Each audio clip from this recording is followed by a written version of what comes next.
by 9. We had food after, and her teacher from China was here, no less, which was awesome. That's awesome. Yeah, she was doing a concert out on the West Coast, and she decided, well, as long as I'm in the neighborhood, I might as well. That's Good cool. Wow. recital. That's what they do, so it's pretty fun. I was card punching for that, and I So, could hear for like those the of you entire that are here that were participating in all that big music making this weekend, wonderful concert in Waco on Friday. And they do it spectacular and healthy.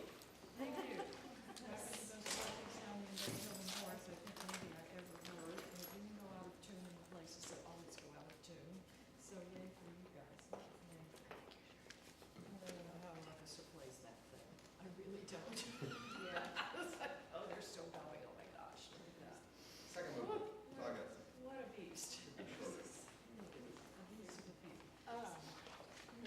So for those of you that weren't in the group, it was really nice. Janet had me come in and do a rehearsal on building pricing and standing on risers and all you didn't get to hand out. Anybody else need to hand out?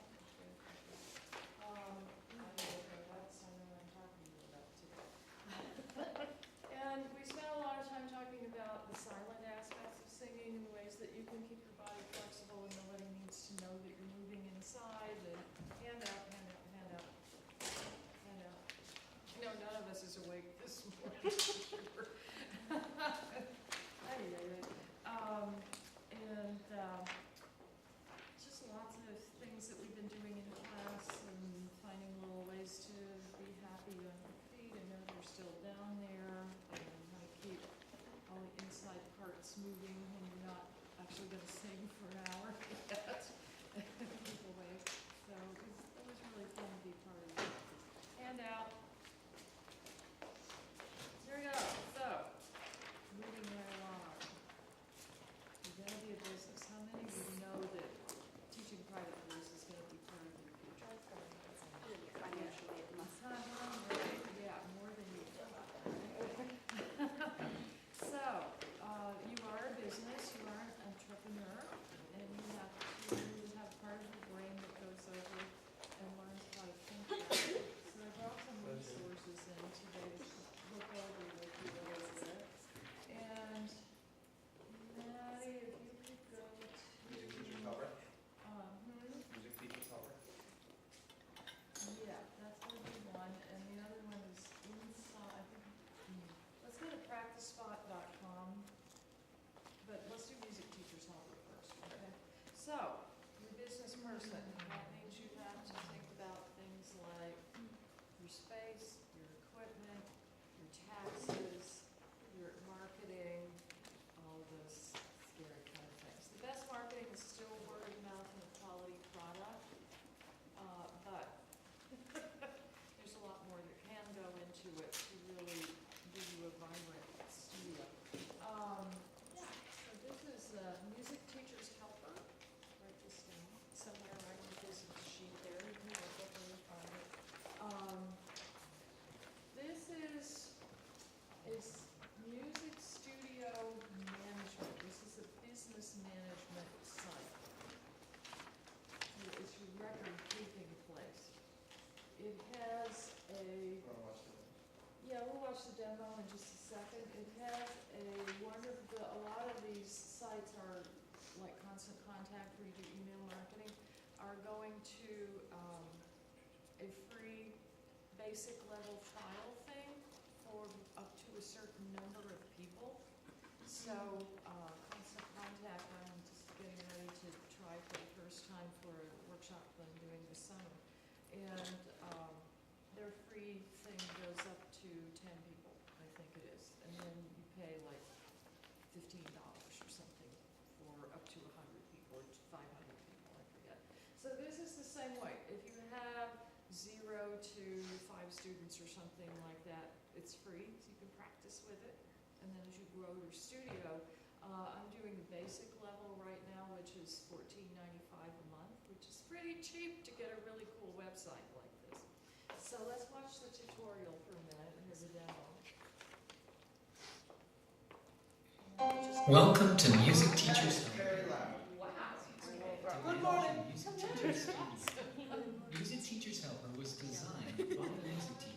for music teachers to take the frustration out of managing the business aspects of your music studio and to give you time to focus on more important things, like teaching your students. Music Teachers Helper is the easiest way to keep track of your studio finances. As a web-based application, Music Teachers Helper is available whenever you're online. When you first log in, you'll see an overview of your studio's earnings and expenses. You can also see detailed listings of each payment you receive and every expense you have in your studio.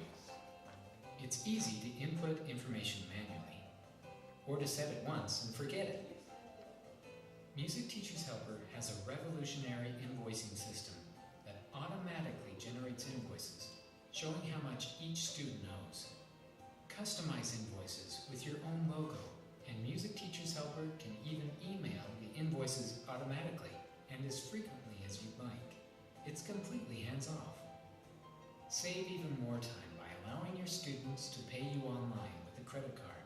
All you need is a PayPal account. Music Teachers Helper makes tax time a breeze by generating financial reports. See how much you're earning or spending, how much students owe, and more. It can be a lot of work to set up schedules, handle cancellations, track makeups, and record each student's progress. Music Teachers Helper takes away that burden. Your account includes a calendar showing all your lessons, recitals, and other events. Your students can log in to see their schedules on the calendar, so you'll both be on the same page about when their next lesson will be. After each lesson, or at the end of the day, you can write notes about what happened at the lesson, give the students assignments or practice suggestions for the next week. You can even have the notes emailed to the parent and the student at the click of a button. Eliminate no-show headaches by sending your students automatic lesson reminder emails before each lesson. Ever lost a book you lent to a student? Keep track of your entire library and track to whom you lent your books and when they are due, with automatic email reminders too. Music Teachers Helper makes it easy and free to have your own studio website. Choose from professionally designed themes and customize them with your own logo. No programming required. Create as many pages as you want with whatever text, announcements, links, pictures, and videos you'd like. New students can register for your studio, and existing students and parents can log in to check schedules, invoices, and make payments. Try Music Teachers Helper today and see how it will help you and your business. Music Teachers Helper. You teach, it does the rest. I mean, this is awesome. This is truly awesome. So it's only worth $15 a month, I can tell you. If you built one of those for yourself, it would cost thousands of dollars. So that's a really great resource. But it's only been around for like a year. We tried to use it last year, and then I got. We had to sign up for You had it. to sign up Yeah, for to it, do right? At lessons, the beginning of the year, I didn't make them do it this year because I was. It was very confusing last year. Yeah, last year was like technology boot camp for me. It was terrible. Fortunately, I had a small class, so that was really great. Okay, so there are a ton of books out there about being a business. Some of them are, you stole my probably pen. want to take a look at something like this one, The Successful Business Organizer. This is by Rhonda Abrams, it's right, it's Rhonda Abrams, who's been writing columns in USA Today and everywhere about business and small business and things like that. Depends on how serious you get, but this is kind of a nice book that has checklists of kind of stuff, thinking about your business, your vision for your business. What do you want it to be about? Do you want to focus on high school kids getting ready for college and doing all that, with young singers? Do you want to do pre-college? Do you want to focus on professionals? Are you going to be a reggae vocal expert? Are you going to be a music theater? We never know. There are people who do that. Are you going to be somebody who focuses more on classical singing? Are Are you going to be someone who does workshops along with teaching private lessons, which I highly recommend? You can make a whole lot more money from a 2-hour workshop than you can from 2 lessons, guaranteed. Guaranteed, so that should be part of your thinking in your business. How do you get organized? How much money do you need to start? You don't need that much money to start being a voice teacher, but there will be a financial investment up front in equipment as you go along that you have to plan for to think about. Who are your customers? If you're doing a private studio in a community, you're probably going to think about, if it's a city the size of Ithaca, you can think about Ithaca. Or you can, if you're in a great big city, then you want to think more in terms of your area, because you have to remember that people have to get to you to take the lessons, you know, so that all these little nuts and bolts kinds of details. Your home office, you can, if you have a dedicated space in your office and you work there full-time, it's a tax-deductible expense, and then that gets into a whole complicated thing. Yeah, Janine? So what happens when you want to teach in an area where you already know, what if you're teaching in Ithaca and people want to take with the faculty of Ithaca College? How do you market yourself and say I'm I here don't, too? because I already have a full-time job at Ithaca College. I just kind of see who calls me. Or if there's Yeah, you're an they've established been here studio forever, there, and they notice the music school, and they call all the time. One thing you gotta be careful about, there's been a scam thing going around. I know, I got Have it. you gotten it as students? What is it? Hello, Yeah. I'm so-and-so, and my daughter is 13, and she wants to take music lessons, and tell me your fees, and da-da-da-da-da. And the English just sounds a little funny.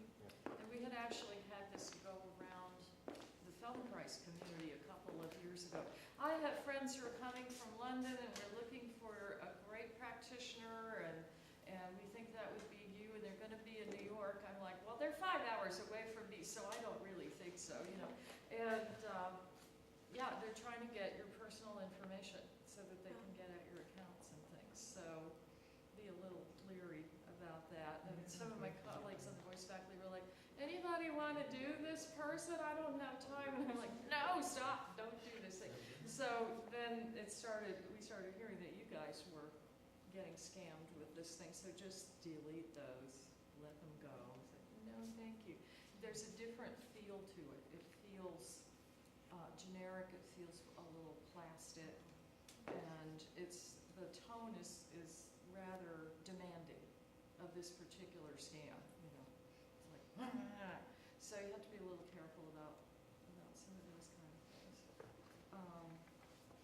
Yeah, did I answer whatever you asked me? I can speak to something like that. A lot of, the way I teach privately is that a lot of high school students will contact Yeah, them, faculty, and then you faculty, send it. and the faculty will forward Right. emails to graduate students, you guys in this class, that kind of thing, to teach them. And then when you feel that they're ready to take with someone that's worth $75, $100 an hour, then that's when you send them to that. Right, exactly. So we're gonna get to some of these things. If you can be patient with me, we'll have a little more time, questions after we get through it, because I know, I wanna know this piece, I wanna know that piece, so I gotta do it with a little bit of structure, or we'll never get anywhere. You can have an e-business these days. I'm looking into that as part of my future retirement career down the road, so I'm doing a little homework on when that might happen. Understanding money, operations, legal things, technology, you know. So this kind of basic business organizer book is very helpful for those nuts and bolts kinds of things that you only get a couple of classes and look at pedagogy. Let's see, so here's some fun books. This one's called The $100 Startup. It's primarily about online businesses. It has some good ideas in it, you know, about you don't have to think about I have to have, you know, $5,000 or $10,000 to start a studio. You don't. You do need some kind of keyboard. Maybe not even. For those of you that are having high knives break out from looking at this business organizer. Here's a lady named Jennifer Lee who does the Right Brain Business Plan. You make little picture things to do all your different aspects of your business. It's basically for a creative visual map for planning your business. And it's for people that need a different, it's a learning style difference for how you approach things. And she does a lot of online seminars and phone in and talk with the expert kind of things and ask questions. So that's kind of entertaining. Michael Gerber is a big name in business, Awakening the Entrepreneur Within. This is good for people that want performing careers as well as people that want to do a more normal looking business. But you're the entrepreneur, you're in charge of the whole do process. Yes, sir? This may seem like an ignorant question, Oh, ask away. but what's like a standard price for like a startup Can you hold license? your, it's on the way. Yeah, that's the big question, what's the price? Paid for lunch. Getting right down to it. Then there are more specific books, like Making Money Teaching Music. This one's been around for a long time. This is, 1995, it's available on Amazon. Has a lot of good information in there.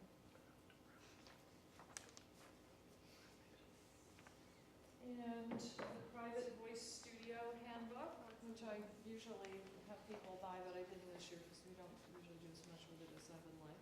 It's available again, at Amazon. And this one looks at really nuts and bolts practical stuff about setting up your studio equipment, record keeping for taxes, keep track of that music, use music teachers helper. That's not in here, but there you have it. Yeah, John Boyton has a private studio down in Pennsylvania. She's been around for a long time. She's the one that did all the beginning books, the first book of soprano solos, et cetera, et cetera. And so she's really turned her private studio into a national career, which is kind of a fun thing to think about. I don't remember where she is in Pennsylvania. So she has Getting Started, a transition from singer to professional voice teacher, your mission statement, finding your space, what do I need in my studio, policy statements, musical expectations, getting organized, keeping track of everybody, the new student, looking at that initial contact and first lesson and getting them to practice, all those basic kinds of things about lessons. So this is a very nice resource. It's not too long, not too expensive, $15, good investment. And then, these two you want to definitely own. These are great. If you would go, Maddie, to practicespot.com, and then we're gonna go, I think it's inside music teaching, but I'm not 100% on that. So practicespot.com. And a dynamic studio and promoting your teaching studio. And the author is Philip Johnston, Johnston, Johnston. So this one's about marketing and getting the word out. And this is about keeping your students once you've got them. Okay, this is his newest one. This is really full of all kinds of really fun, creative things. So, since we're talking business, just click on Ready to Move and it'll take you over there. Yeah, there we go. So this is his website. He started out way back when at Practice Spot, and he had a whole deal with teacher websites and everything. He lives in Australia, and this was 10 or 15 years ago. And yeah, I know, isn't that cute? The world's leading experts on what you should change in your studio are your ex-students, your former students, the one that leave. He's got free certificates if you're working with kids. Those can be fun. You've got the canaries in the coal mine. How can you tell that a student's thinking about quitting and try to head that off at the pass and make it more engaging for him. And then he's got his book up here, so this is very cool and fun. All right, that's gonna make us crazy if it keeps popping around. So scroll down a little bit. There we go. Thank you. There we go. So he's got his release over here. He's got his blog posts over here. Remastering your studio recital. We may try this next year. We're not gonna do it this year. But he's got a lot of fun ideas about ways to make it not about the parents are sitting there being bored until their kid plays and then they're bored and wondering how long till they can go home. And it also makes it more fun for the kids. They've got a lot of different certificates. Click on the monster effort over there. That's really fun. Monster practice effort for the following ribbit popping monster practice effort. Da, da, da, da, da, the date of achievement. You get a certificate. It's really funny. It can be fun and silly. So he's encouraging everybody to think about different ways to do lessons to make it more engaging. We'll get into that in a second. But this promoting your studio is useful. This is probably, these two are, he also has a couple on practicing that I don't own, but I'm sure they're delightful. He's very creative about ways that he works with people. He has a studio from there's a piano teacher. So he has little ones up through adults, all different age levels that he works with. All right, so promoting your studio. And we can look at our little handout here too. First of all, let's talk about space since that's first on my list. We'll get back to this a little bit. But there are lots of resources out there that didn't exist when I was a baby teacher. I get jealous sometimes. It's so much easier for these people. Okay, fine. So you've got to find a space. You have to think about it's going to be in your home. Do you have a waiting place for parents if you're working with kids? Do you have a waiting place for the next student? I'm really lucky because I have a separate apartment in the downstairs of my house. It has a living room, which is where I teach, and then it has a bathroom. It has a little kitchen, has a bedroom. So if I have out-of-town students coming in, they can stay at my house and be separate. They've got their own kitchen. I don't have to feed them. They can do their own thing. It's really quite a luxury that I have. And then across the hall, I have another room where my Feldenkrais table is. So everything's downstairs. They never have to see the mess that is the upstairs of my house, which is a really good thing. So you have to think about that. If you have a family, you have to know if they're going to be able to stand to listen to people singing scales all day long. My mother lived with me for a long time, and she's like, don't you get sick of listening to those people sing scales all day? I said, actually, I don't, but I know it's not so easy for you to listen to necessarily, so she turned her hearing aid down. Sometimes that helps. But if you've got kids, if you've got a husband, if you've got a wife, if you've got a partner, then you have to think about how they want to occupy the space as well. If it's a house that has a separate thing, Kathy Hansen has a separate downstairs teaching studio that's separate from their house also, so she can work at home. You have to have liability insurance. You pay a little extra on your insurance in case somebody slips and falls on the ice that you didn't clear off very well outside your house and breaks something. You're covered with liability insurance. So all those kind of things. And the neighbors, this is kind of important. If you live in an apartment building, you have to know whether your neighbors are going to be able to tolerate listening to people screeching in your apartment or not. A lot of times they won't. New York City, you go over to NOLA Studios and you rent space because you don't want to disturb the neighbors. So all those kind of issues.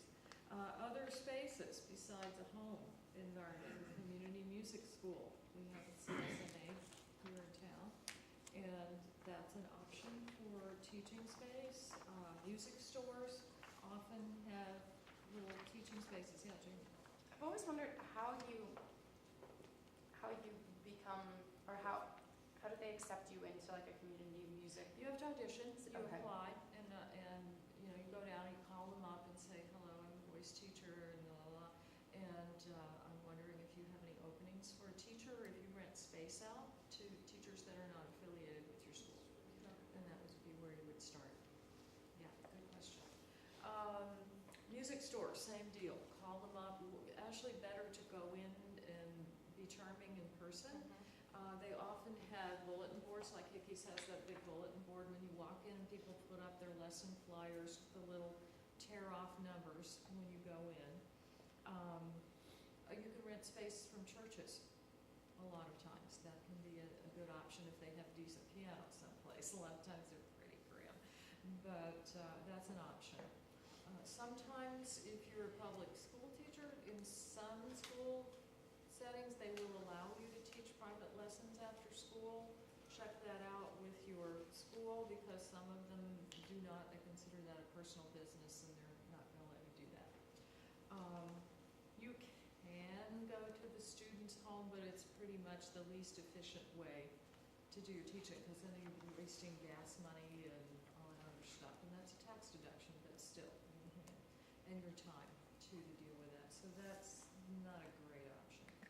So then you got to decide, like I said, about different kinds of students what you want to teach, and think outside the box. There's some interesting options that you might not have considered. The primary market in private teaching is middle and high school students. They're doing shows at school, they're getting ready for college auditions, they're doing all kinds of stuff. So that's everywhere you're going to have that kind of market. I got tired of it because the high schoolers were so overscheduled. I couldn't figure out how to get them to a consistent lesson, and they certainly weren't practicing very much. So I was like, no, I'm not going to do those people anymore. I don't take, maybe in the summer for a few tune-up college audition lessons or something if I know their parents, but I'm going to do that this summer. One of my alums is here in town, and she's having a baby, and so her high school student that's really serious and has been interlocking during the school year for the last 2 years is going to be home, and she wants some lessons. So I said, sure, I'll take her on. But normally I don't do those kind of people. Non-classical singers, there's a ton of those. Ithaca's crawling with non-classical singers. So if you're comfortable in that environment, then you can do a lot to help them have a more enjoyable career. Yes, ma'am. Would you suggest giving those non-classical singers a classical song anyway, just to build some technique? Sometimes depends on the person. If they're allergic to it, I wouldn't. I just find something really, if they're just like, The reason that non-classical singers won't take voice lessons is because they're afraid you'll mess up their spontaneity as a performer. So you have to reassure them that that's not going to change. All you want to do is show them that your ribs go up and your diaphragm goes down, and you shape the vowel up here, and that's going to, then you make the sounds that you want to make, that you're not going to die by the end of your gig, or get in trouble. Typically, those people don't come to me until they're in trouble. And then you have to help them get out of trouble. But,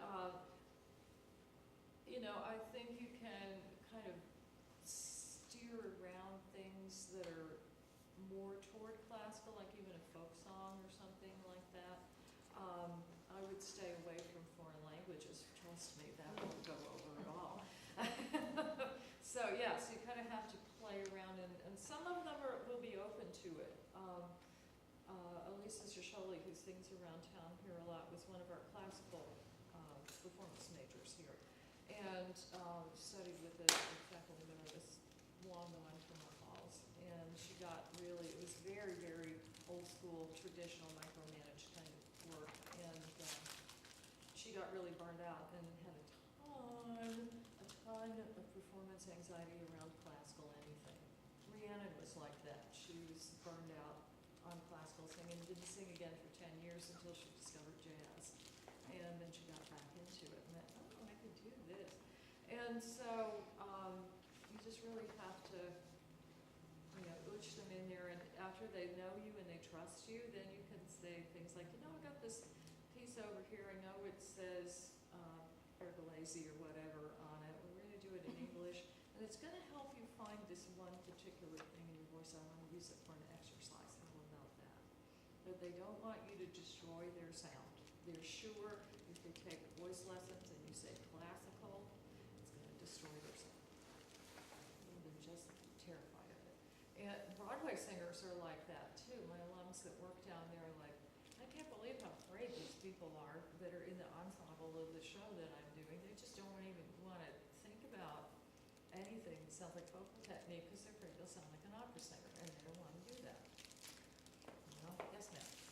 So, it's funny because I was one of those people. That's how I started. Me too. That's why Me three. Yeah, you never know. Sometimes you get back into it and go, Yeah, Very my interesting. teacher just said, I was like, what is this? She's like, if What's you that learn how thing? to sing this type of music, you can sing whatever you want. And I'm like, okay. yeah. That's what Yeah, I like right. So you believe just, now. I just keep coming back to there's a basic way that the body makes sound. And if you learn how to do that, then you can sing whatever you want. Yeah, absolutely. That's just, engrave that one on your forehead. That's a My good musical line. teacher said that. Okay, so other singers, church or community choir singers. One of my alums is in a women's choir, and they all have day jobs and they're highly professional, competent women in other areas, and they get together, they love to sing. And they discovered that she has a doctorate in vocal performance and is a really fine voice teacher, but she's kind of bounced in and out of whether she really wants to do that for her day job. And she's doing Feldenkrais training now, and she's a professional fundraiser, or she is a fundraiser for a private school that she really believes in down in New Jersey. It's her day job right now. But I think in about 5 years she's going to be renovated after this Feldenkrais training. So, but she's singing in this group, and they discovered she did that, so now she does the warm-ups with them before their rehearsal all the time, and the director really relies on her if they're having a tricky vocal issue. Jessica gets up in the middle of the rehearsal, and she's got several women from the group that are taking private lessons from her now. So it's kind of, that's a place to get students if you're participating in something like that. Dancers. The dancers need to sing. If they're going to work in musical theater anywhere, they need to sing these days. They can't just do fancy footwork, So that's an interesting place. Actors, same thing. They're going to sometimes have an opportunity to do a show where they're called on to sing. Shakespeare, for instance. Or Master Class is a play that's about Maria Callas giving a master class at Juilliard. And somebody's got to sing the big aria from Macbeth. And then there's a bunch of other things. I just saw an audition alerts from Classical Singer magazine. Some company up in New Hampshire, someplace, is looking for a tenor for masterclass, and they had a national call out for it, and it's like a summer-long gig. Didn't pay that well, but it'd be a great experience for somebody. Lawyers and other public speakers, ministers, corporate people who do workshops for computer programmers need to know how to use their voices better in public speaking. I have a lawyer that studies with me here in town, and he came because he was doing presentations on a subject that was difficult for him to talk about, and he was having stage fright and not being able to breathe and gasping all the time while he was talking because it's very difficult.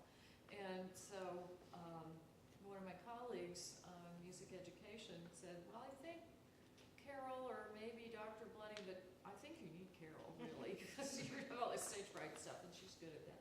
And so here he came, and we started out with that, and then we discovered he was an Olympic-level gymnast when he was younger, and that the way that he trained for gymnastics was what he needed to do for his voice. And he's had a really fun time with it, and he's very comfortable with public speaking. He has since taught himself to play the guitar, and he's composing songs now, and writing lyrics himself. So you never know what you're going to do for something.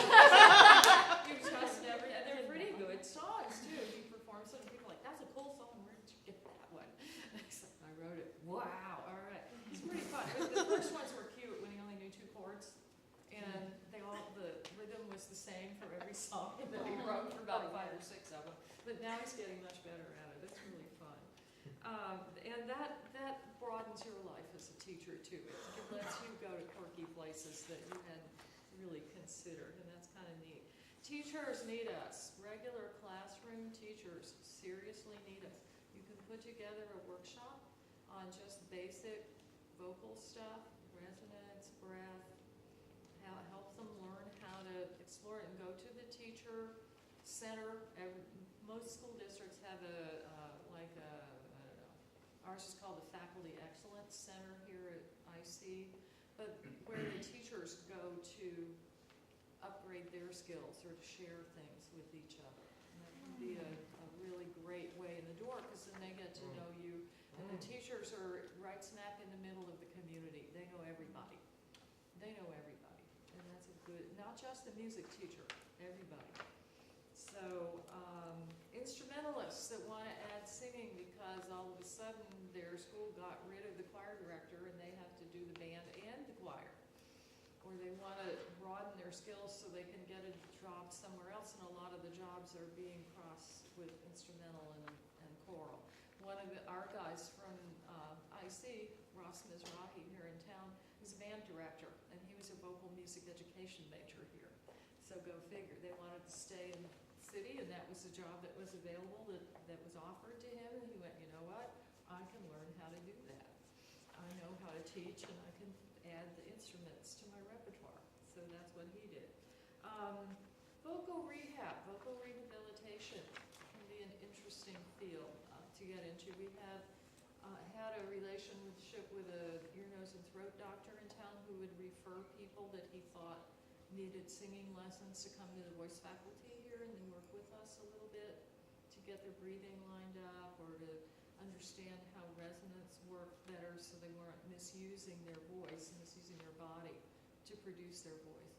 So that can be interesting. There's actually developed now a whole subculture, if you will, the voice rehabilitation specialist, a voice teacher, where you can get some training in that and affiliate yourself with a clinic without being the speech pathologist person and doing that whole area of study, but it's specifically voice teachers who are educated about vocal disorders and work as part of a team to rehabilitate people after surgery, like Liz Ferranda had tonsil surgery a few years ago, for those of you that remember Liz. And she was working with the Robert Sadlock's clinic down in Philadelphia, where they had, that's probably one of the best singer clinics in the world. They do a 2-day evaluation on you to check out everything. And then they have the doctors are looking at you as a singer. Then you have your speech pathologist, speech therapist to do that kind of work with you. And you have your vocal rehab person who is an actual voice teacher who listens and helps you see how to incorporate it into your singing. So if you ever get in trouble, that's a great place to know about, a great place to go. And I just get a lot of people because of all the body work that I do, which is kind of a special thing. Feldenkrais can break the habits of holding in certain patterns when you're using your voice, and so I get referrals every once in a while for that. Yeah. Are there many Feldenkrais certification centers, or I don't even know where you do it? What we do, there's a national guild, and they oversee most of the trainings in this country, and they're based in Portland, Oregon. If you go to feldenkrais.com, they have all the information there. And Feldenkrais is kind of funny because we don't have like buildings for the most part that we teach in, although there is a center in New York City that's a physical building, and they have ongoing classes for the public. They also run training programs there. But they're certified by the National Guild. And they happen kind of wherever there's somebody who's willing to be the organizer for it. So typically there are trainings in New York, Chicago. There's one going on in Houston right now. It's usually LA, and those are the main big cities. Boston, sometimes we'll be training in Boston. Baltimore, there's one just started in Baltimore, one of my alums is in. So those happen around the country at different times. Or if you really want to have fun, they happen in Italy and Switzerland, cool places too.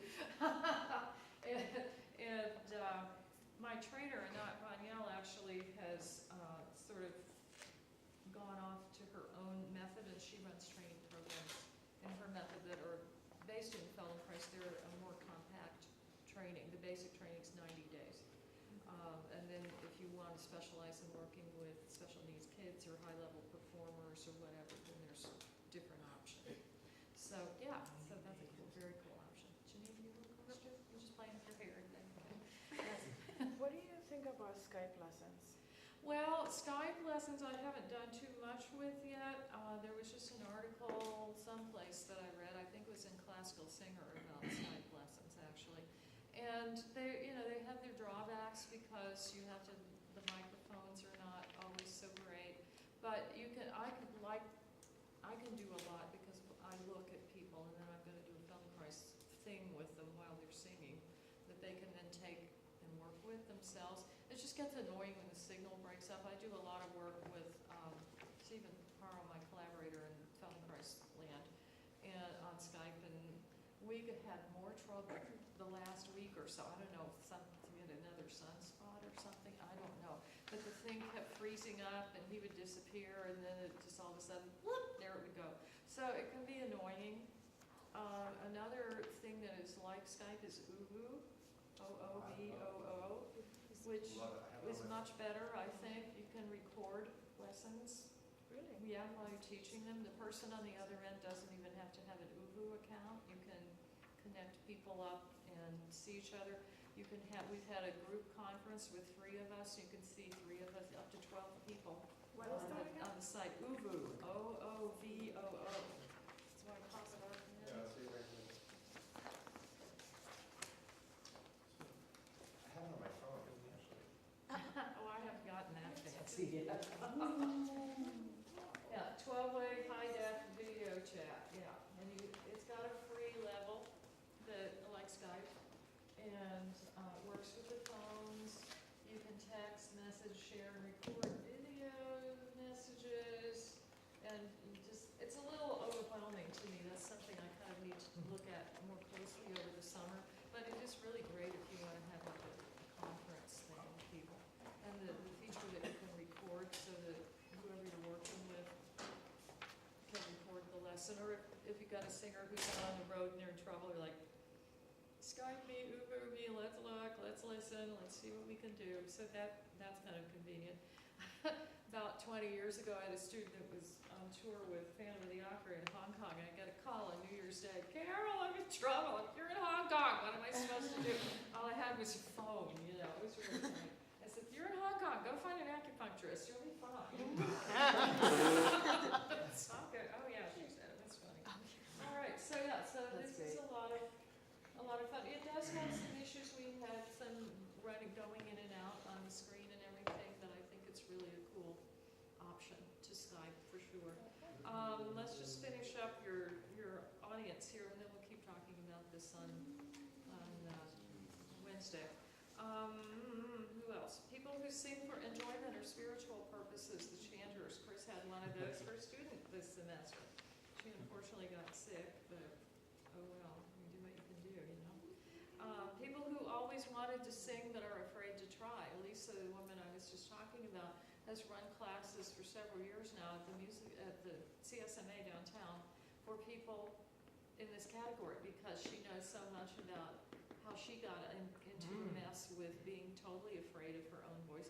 And then she started singing R&B and stuff and totally was a different animal. When she'd sing classical, this really funky, breathy, tight sound. It's amazing. I couldn't even really imitate it. And but she loved to sing gospel and she loved to sing R&B and she's had a band for years. And then as she's gotten older, she's taking a degree in transpersonal psychology right now, and she's gotten into the more healing spiritual aspect of singing and music making, and now she's down to just herself and somebody to accompany her and not that band, because she got in vocal trouble singing R&B because it wasn't really matching her soul anymore, basically. And so now she's kind of finding her home there. Barbershop groups, that's kind of fun. One of my alums did barbershop down in Elmira with people when he met some guys when he was student teaching down there and kept coaching them for the next year that he was in school finishing up his degree, and had a lot of fun with that. So yeah, so there's a gazillion different people that want to know about their voices and singing and all that good stuff like that. So we'll keep talking about it on Wednesday, and I'll see you guys in here at 6 o'clock tonight to set up. Did everybody tell me the name of the student and the piece and everything else? And that is going to be at 3304 from 3 to 5 p.m. if you want to get hold of your singer and see if they